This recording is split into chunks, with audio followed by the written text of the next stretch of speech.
Bueno, dábamos comienzo, como no, con coros y danzas jovellanos. Y ahora de nuevo nos hacen viajar. De Oriente empezamos, volvemos a Occidente.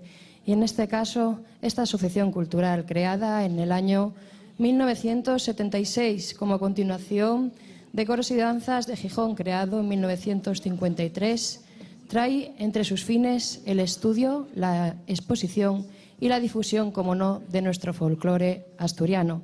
Ha participado en innumerables festivales y certámenes, tanto por la geografía nacional como internacional, y asimismo han conquistado importantes premios, entre los que podemos destacar, como no, la Medalla de Plata de la Villa, otorgada por el Ayuntamiento de Gijón en el año 2006, en consideración a la larga trayectoria de la tarea de difusión de las danzas que han hecho de nuestro folclore, nuestro Gijón, nuestra Asturias del alma. Cabe reseñar que todas las danzas son interpretadas con el vestuario apropiado y tienen un gran repertorio, alrededor de unas 40 danzas. Y hoy aquí nos van a hacer una pequeña muestra de ello.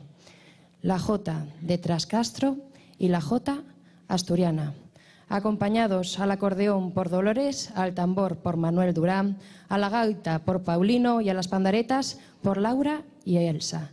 Este aplauso para danzas, coros y danzas jovellanos.